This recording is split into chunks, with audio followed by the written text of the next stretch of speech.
best 4-man strategy updated. Now, if you guys watched my other video, that was a pretty good strategy, but there were some flaws in it. If you're going to be doing like 3-player, I would recommend doing that one. That's probably like a 3-man strategy, because with this one, you have to have 4 people. So basically what you're doing is we're up on the roof, and I'm up top on the right side. So there's me at the right side, and there's going to be a guy at the back. There's only one spawn point in the back. And basically what you're going to need is everybody's going to have the golden spoon. You're going to probably want to get the Hell's Redeemer. And, you know, if you want to get far, if you want to extend it past 34, like I said, this is a guarantee for at least 34, because it's a one knife all the way till 34. So, you know, if you have a couple good guns, like you are going to obviously have to shoot. You're not going to be able to just knife at the front. They come a little heavy at times. So you're going to have to shoot, or you're going to have to run some circles or something along those lines.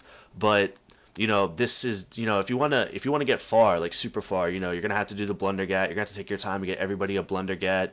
At this point, I think we had 5. I had 2. I had the regular one, then I had the acid gat back there. See, that's where they're at. And they're just sitting there and they're knifing. They're knifing. They come over that hill, and that's the only place where they spawn. There's 2 points on each end. So you just sit there and you knife them with the golden spoon. It's one knife, and it's easy. And the good thing about it is when they're coming over, if you knife them, if they have a power up, it will, you know, it will drop the power up right there, and you can just jump up and grab it. So that's another really good thing about this, is we're missing no drops. That's one thing that was kind of like a flaw in one of mine, is that the most heavy area was coming from that back window, and you didn't get any power-ups when you killed them behind the window. So we're missing out on so much ammo. This one, we're not even using ammo until, you know, we're using it lately, but we keep switching to try to maintain. Like, we're using barely any ammo. We didn't pack-a-punch. Our first pack-a-punch was at round 36. Like, I had people in the game like, yo, I never gone a song without pack-a-punching. Like, they kept freaking out. They're like, yo, let's pack-a-punch. I'm like, no, you gotta be timely. You gotta be timely with your pack-a-punches when you need ammo. We have the plane fueled, so if we have to do it, you know, worst case, we shoot some blundergats in the corner, and then we run up and we get on and we pack-a-punch. So that's all it is. He's like, see, and this is where it is right here. This is the spot where he's holding down, and he's just knifing when they come over the top of the building. And it's the same thing on the other side. I'm gonna show you guys right now. He's doing the same thing, and then there's a guy up front that was doing what I was doing earlier in the video. He's doing that up top, and that's all it is, you know. And so that's up to round 34. At round 34. It's going to become 2 spoons to knife. Now, this was the problem that we ran into earlier in the live stream. Oh yeah, and I forgot, this is a strategy that someone in a live stream showed me. One of my subs, Chief Keef. You guys will see some footage of him in a little bit. He was the one that told me about this, and like I said, I just love it because we get all the power-ups. See, here it is at round 41. We're still doing it. You know, now we have to shoot. It's a little more hectic, but it's still possible because it's only 2 spoons. Now, we're going to run into the problem at round 43. That is when it becomes 3 spoons to kill a zombie. But, you know, you could do this. Now, this is when it gets a little hectic. This is stage 2, right? Stage 1 is just making it to round 34 with 1 spoon. And then once you get to 34, it's conserving your ammo. You know, we kept freaking out. We're like, when are we going to have to run circles? We were able to do this, especially with the Hell's Redeemer, dude. The Hell's Redeemer is clutch. You're going to have to get that. Like I recommend, you're going to obviously have to get the spoon. I would recommend getting the Hell's Redeemer. You know, when you're low on ammo, all you have to do is just charge it up, and it will. At round, what did we got to round 44, and it was still 1 killing them if you held it 3 times and got it as powerful as it could be.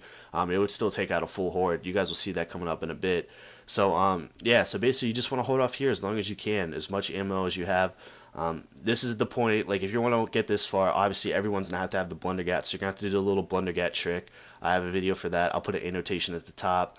I actually had 5. Now, if you're gonna do 5, I totally forgot about this, but it's like in the old games. If you have a gun, you know, you can have 2 of the same guns as long as they're different. Now, when I went to make mine a acid gat or something like that, it took my gun and kept it because you can't have 2 of the same gun. So if you're gonna do the 5, which I would recommend, just make sure. And now right here, this is at round 43. This is alright. So after round 43, when it became 3 spoons, it was no longer. You're not going to be able to hold that any longer. I mean, you could try, but you're going to waste a lot of ammo. So basically, it would just make sense to now split up and everybody run their own circles. And right here, this is Chief Keef. He is clutching it. Everybody's dead. This is the guy that showed me the strategy in the live stream. He's a sub. He told me about the strategy. So I wanted to do a video about it. I thought it was only right, you know, to get him in a video and to play with him. So he's clutching it right here. You know, he's clutching it at round 43.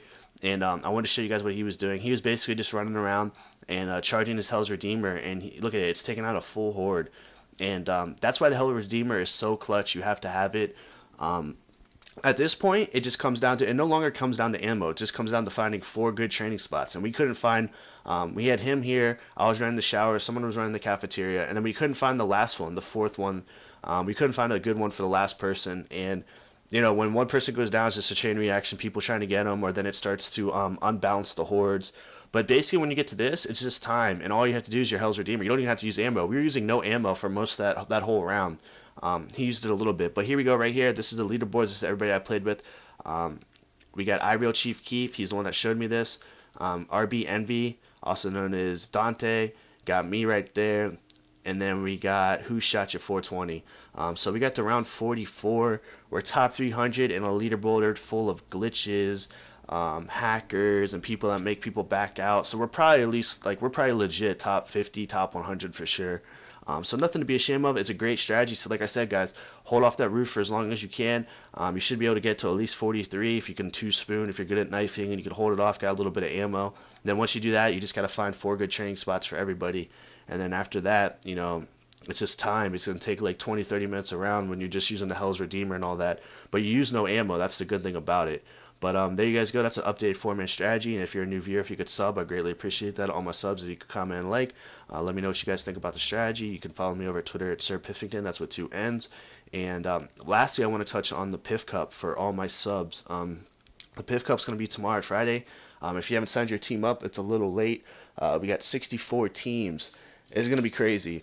I thought I was going to have some help from somebody on the live streaming end. I thought I was going to be able to have 2 live streams going, but it doesn't sound like that's definitely for sure yet. I don't know what the deal is with that. So if anybody else can live stream, that'd be much appreciated if you could let me know. My plan is I want to... Okay, so I got the bracket. You guys can go check the bracket out on my Twitter. I got a 64-man team. So the top left corner, the first side of the bracket, like an NCAA bracket, the section is all UK teams, and then the rest, the other 3 are all US. So what my plan is I want to start around like maybe even like 2 or 3 p.m. My time, US time. So it's gonna probably be like 7 or 8 the UK time. I want to start getting those games in for them. Maybe a little earlier if we could do it around 1. You guys in the UK, let me know if you guys could do like 6. Like 6 p.m. Is that good for you guys? Because I want to get that done as soon as possible. And what am I going to do? Like, it's not set matchups. I'd like to get the US started around like 3 or 4 for the people that can get home after school or work. I like to get as many games in as possible. You know what I'm saying? Like, it's not set matchups. I'm just going to be picking. I'm going to start adding you guys on another account, all you captains. And, you know, whoever's online, like, I'm going to be like, trying to find teams. And I'm be like, all right, so I'm going to match you up with them since they're online. And I'm going to have to switch the bracket around. So those are not your set matchups. I'm going to have to do it by who's online. Pretty hectic, like I said. Hopefully I can find someone else that could help me on the live streaming end. So I could get 2, so I could have 4 teams going at a time, 2 games at a time.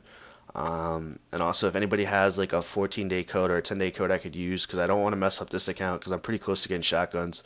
I've gotten the knife in like 4 games, so I want to get the shotguns on that so I could probably give that away to one of you guys.